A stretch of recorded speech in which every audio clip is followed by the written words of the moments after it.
Quien les habla es Oscar Lupori. Yo soy de acá de la ciudad de Rosario.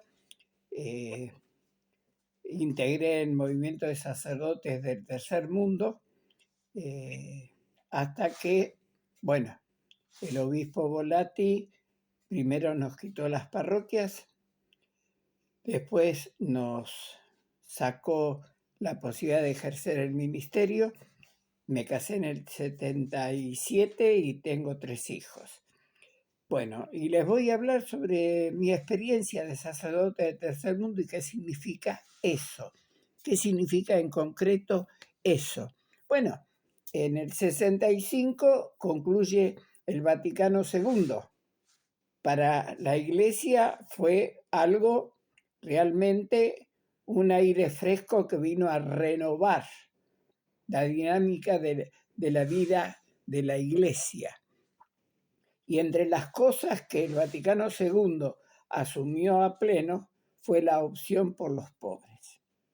Y eso quedó plasmado en hechos concretos, sobre todo con algunos obispos latinoamericanos, como por ejemplo Elder Cámara, y en el Pacto de las Catacumbas, donde un grupo de obispos, concluyendo el Vaticano II, hace un compromiso de vivir humildemente, no en palacios episcopales, no vistiéndose ni viviendo al modo de un poderoso, sino viviendo humildemente como un pastor en medio de su pueblo. Concluido eso, en el 67, en marzo, el Papa Paulo VI sacó una encíclica, la Populorum Progressio, donde habla en medio de lo que era en aquel momento el boom del discurso del desarrollismo, donde decía que había pueblos desarrollados y pueblos subdesarrollados, y que los subdesarrollados era problema de ellos, por un problema cultural, religioso, por X problema, en lugar de hacer el proceso evolutivo hacia el desarrollo, se habían quedado estancados. En América Latina fue surgiendo, juntamente con el Vaticano II, un discurso que hablaba de la dependencia y que no era que nos habíamos quedado en el proceso de desarrollo, sino que habíamos sido conquistados, habíamos sido saqueados y los bienes y el trabajo de acá hizo a la riqueza de Europa, que organizó un sistema mundo. Bueno, esto en la encíclica del Papa se pone dentro de este movimiento y hace ver la necesidad de la Iglesia de trabajar y dar testimonio de Jesucristo liberador. ¿Por qué? Porque deja en claro que los pueblos viven la opresión, los obreros, los pobres, que hay una profunda desigualdad, que hay un profundo atentado a vivir humanamente. Y retoma aquel mensaje de Jesús que tenemos que ser, la Iglesia tiene que pastorear el mundo para que en el mundo los humanos vivamos la vida plena, que Jesús dijo, vine como buen pastor, y el pastor que protege y conoce a sus ovejas para que tengan vida en abundancia.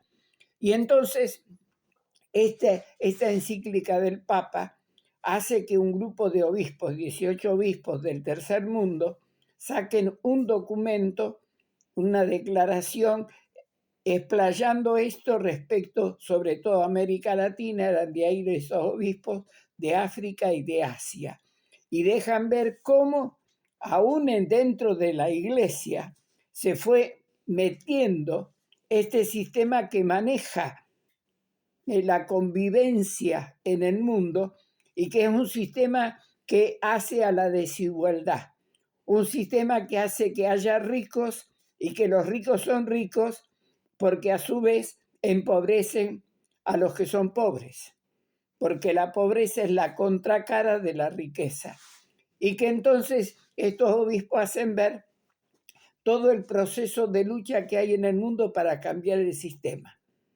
Cómo en el mundo ha habido revoluciones para cambiar de modo que el sistema fuera diferente, y entonces dice, los obispos, los sacerdotes, los laicos, las religiosas y religiosos, toda la iglesia tiene que comprometerse para cambiar, para hacer realidad aquello de que la conversión es salir de un estado para entrar en otro. Y entonces tenemos que convertir y hacer ver que los predilectos de Dios son los pobres y que el ser rico es un obstáculo para entrar en el reino de Dios si no se cambia. Y que la conversión es pasar del egoísmo al amor, ¿no es cierto? Y pasar de la injusticia a la justicia. Y allí, entonces, cuando estos obispos sacan esa declaración, el obispo de Goya, Monseñor Devoto, se la da al padre Ramondetti, que lo traduce junto con otros, y enseguida adhieren en ese mismo año 67, a fin de año, éramos ya 270. Y en el momento de mayor esplendor, el movimiento llegó a ser de unos 524 sacerdotes que firmaban y que en la Argentina trabajaban en esos tiempos difíciles, porque saquen la cuenta, hablamos desde el 67 que empezamos hasta el año 76 en que ya el movimiento queda sin seguir así, empieza a trabajar de otras maneras diferentes. Este movimiento significó enfrentar y significó que sumarse, como decía, porque no puede trabajar solo, tiene que acompañar las luchas. Acompañó en parte a las luchas de resistencia y luchas sindicales, políticas,